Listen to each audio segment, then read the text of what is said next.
What's up, guys? Kicking off another episode here of the off-season series. Today we got the Detroit Red Wings at episode 10. Coming in the off-season, the Wings got 21 million cap space. I think this team is one of the teams under the most pressure this off-season in terms of what they do to get themselves back to the playoffs, which I don't think they've been there since like 2015-16 now. Maybe I'm wrong, maybe one more year after that, but still. And looking at this roster now as is, I mean, I really just don't see a path there, to be honest, at the moment.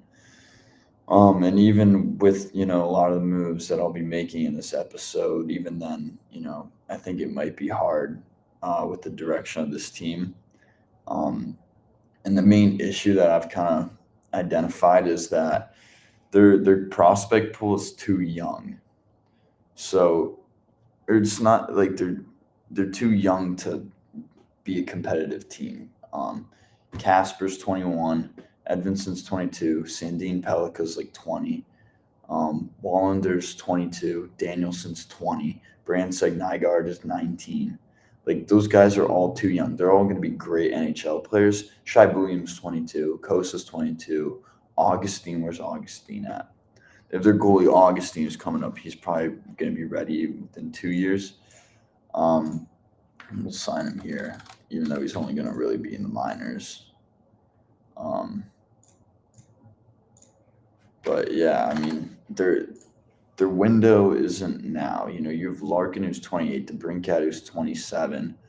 I think those guys are too old to stick around through all of it. However, I think Sider and Raymond are good because they fit that window. Sider and Raymond fit the window, which is why they're good because they're both 23 and 24. But Larkin, I think, is too old because by the time that all these younger guys are up and in the lineup, I don't think Larkin's going to be, young enough he's not going to be young enough or good enough to probably help produce on that team. So I think you should actually trade him and kind of reset your rebuild.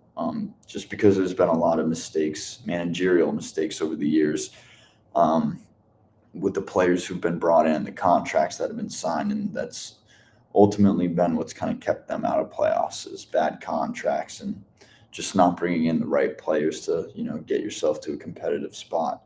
But anyways, diving into the roster now. So obviously the biggest things you got to do is you got to shed some cap. So we're going to buy out Sherratt, 2 years, 1.9 mil, then 1.4 mil. And I'm also going to buy out Hull. I'm going to buy out both of them just because looking here at the picks that the Wings have and the assets, they have a lot of prospects and, they have a good amount of picks. They have pretty much all their picks and not without a ton of additional ones. But I don't really want to spend picks on dumping cap, especially when you have 21 mil going into the offseason. Buying these guys out opens up 4 mil extra. So, and it's only 2-year buyouts for both of them, at no more than 1.2 mil for Hull and at no more than 2 mil for Sherratt at any point. So I don't think you attach picks to trade them unless you do it at the draft if you're not interested in using a pick, I guess. But it would probably have to be your 2025 second to dump either one of them probably, depending where and what you dump them for. But still, so now we've cleared some cap there. I want to clear a little bit more actually. This one could be to any team at all. It doesn't really matter. I'm going to send Tarasenko just for future considerations. That can go anywhere. So I think he's not bad enough where you have to attach a pick to trade him. His contract is a little bloated, but he could be a serviceable guy for any team really. So honestly, you don't really need to trade him with a pick. But yeah. Also though, so now that we have a little bit of roster spots opened up, I'm going to bring up Sandine Pellikka, and I'm going to also bring up William Wallander, even though he's on the left side. We'll put Evans in first pair, and we'll extend him. I want to go 6.75 for 8 years, honestly. I mean, let's see what AFP says. Um, AFP Analytics has his extension at 8.3 mil for 7 years. Maybe I'm lowballing him a little bit. I'll juice it up to 7. Then I'll be nice, 7 mil for 8 years. There you go. It's a pretty hefty extension for a 22-year-old. But yeah, so now, I want to look at the UFAs too. Let's see if there's any worth signing. There are a few here that are worth signing. So we'll sign Berger and we'll do like 1.3, 1.2 for 2 years. I'll probably give him the same. And Soderblom too. Yeah, we'll give him 1.1. 2 years. There we go. So these are guys who can fill in some roster spots. Soderblom on the left wing, Bergeron on the right wing. But now I do have an excess of left defensemen. So let's see. To open a roster spot, this could be to any team. I'm going to trade Gustafson just for like a 5th-round pick. I'm sure there's some teams that would be willing to actually trade for him. And give up something for him. So he's not totally useless. There's some teams that are probably in need of some third pairing lefty that could use him. So yeah, we'll put him in the press box for now. So, this left side's looking pretty young, but you're kind of totally missing a right side here. So in order to kind of fill those holes on the right side, I'm going to go to the UFA market here. I'm going to go for Aaron Ekblad. We'll do, let's see, you're going to have to overpay him a little bit if you want him. So we'll do 8.25 mil for 6 years. And then for the RD3, we'll go with Yoki, whatever. And we'll do, let's say this for about 3 years. It's pretty valid. And then bang, just like that, your defense is pretty much settled. I think your left side is a little bit too young still. But yeah, now we have 15 mil. We're down 15 mil in cap space. So we spent 10 mil already since the buyouts and no other moves being made. So got to be a little bit careful here on what we spend the rest of our cap on, because I think one of the Wings' one of the areas they're lacking in the most is their top end talent in their top 6. So before I forget, another UFA I think we'll go for. Well, I guess not UFA because he's on their team. This will probably happen before the re-sign phase is over. I think they get Patrick Kane on the same deal he was just on, 4 mil for 1 year. Might be 2 years, but 4 mil for 1 year, 4 mil for 2 years. Either way, I think they bring him back. So yeah. Let's see. What else here? I'm going to make a trade here to get this left side a little bit younger and bring in a little bit more forward depth while also kind of shedding a bad contract. So we'll go to the Toronto Maple Leafs. And in order to make that left side a little bit stronger and not as young, we'll bring in Morgan Riley. And we'll also help them with Max Domi's contract. We'll take a second for that, for our services. And we'll dump them Cop at 1.6 retained. So they get Cop at 4 mil. And, we can also give them Albert Johansson because they need some defense since we're taking some. So bang, it's perfect. The Leafs need lefty anyway, so giving him Johansson's perfect because he's a left defenseman. So I think that's a decent trade for both sides, pretty even. Both teams get some value out of it. So these two, Wallander and Sandin, will probably be fighting for a roster spot. I'll give it to Wallander now because he's younger, so we'll put Sandin in the press box. Although that doesn't really make sense because then you just put him down the minors. So I'll put him on the roster for now. And then bang.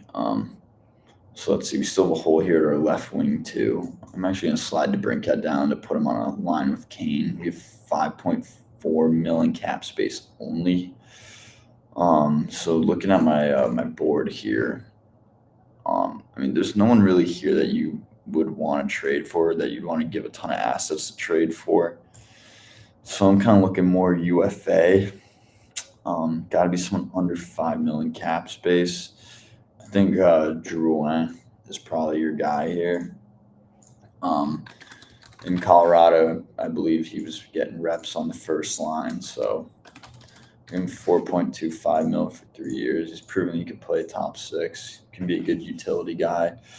And then worst case scenario, I mean, you can kind of interchange him with any of these two. He can go all the way down to the third line. He can play on the second line. He can be on your first line. Just wherever he meshes best is kind of all that really matters.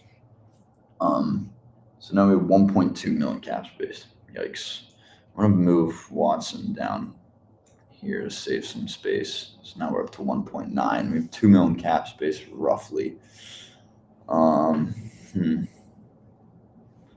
Need to shed a little bit more. Might be Mrazek here. Let's see what team needs goaltending. If Columbus buys out Merzlikins, you can send Mrazek over there for not going to get a whole lot. Maybe like a fifth. Say if CBJ buys out Merzlikins. Mrazek could be a very realistic option for them if they choose to buy out Merzlikins, and that frees up spot for Kosa, and it frees up cap space for a right wing 3. We now have 6 mil in cap space. So let's look at the board here, see what we can do with that 6 mil newfound cap space. You're bringing Roslovic, but I don't know. That doesn't really feel like a right fit. Connor Brown, it's definitely an option. Riley Smith, although I wouldn't be too fond about bringing him in as a Penguins fan. I mean, when we brought in Riley Smith, he just didn't want to be in Pittsburgh, and kind of his play showed that. So I wouldn't want another situation like that. I wouldn't want to bring in a guy with a character issue to a team that's struggled to make the playoffs. And, I just don't think – I think that's a little bit of a recipe for disaster. I'm going to go with Connor Brown here. So let's see what they have his contract projected as here. Let's see, Connor Brown, 3 mil for 3 years. I don't think he's quite worth 3 mil. Maybe he could get some more on the open market, but oh well. I'm just saying, this is him. Yeah, this is him. I'll give him 2.5 mil for 3 years. 2 years. And we'll make it 2.75. Since it's only 2 years. Because he's already 31, and I'm not a big fan of paying, bottom six guys till they're 34, 35, 36. I don't think it usually works out very well, although this isn't a hefty cap hit, but still, maybe you could do 3 years here. But if it's 3 years, it's 2.5. If it's 2 years, it's 2.75. So we'll do 3 years, whatever. It doesn't matter. Either way, same thing. So we'll go 2.5 here for 3 years, and then I'll throw him at the right wing 3.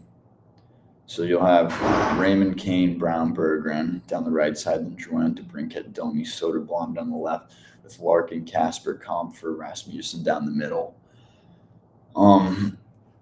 Overall, this forward core, I mean, I think it's better than what the Wings forward core was last year. It's better, but it's still not great, I think there's still a lot of room for improvement here. But I also I don't see any of the big name UFA forwards wanting to come here. The Marners, the Ehlers, the Bessers. Like, I just don't see those guys coming to Detroit. Maybe I'm wrong. Maybe Stevie Y can entice them with some extra money. But I just don't see it happening. But this defense I like a lot. I think this defense is really solid. It's really good. And I like bringing in Ekblad to kind of play on the, solidify your second pair behind Seider. Only issue, or the biggest issue with this roster, would be the goaltending. I think this is a team where you'll go as far as the goaltending will take you. Hopefully the defense is good enough to kind of make up for some of those goaltending lapses. And maybe Kosa is finally ready to kind of come in and take the reins. earn a spot as the starter behind or in front of Talbot instead of being behind him. But you never know what'll really happen there. But overall, that's going to do it for this video. This is what I think the Red Wings should do with their offseason. Let me know in the comments, either directly on YouTube, or I will link the Puckpedia roster in the description as well. So let me know in the comments of either one what you think of this roster, and if you think it's good enough to make it back to the playoffs. Because I think the potential's there, but you're in a stacked Atlantic Division. So if you're making the playoffs, you're squeaking in the wild card. But yeah, so let me know what you guys think. I appreciate you guys tuning in and watching this video, and I will catch you in the next one. Peace.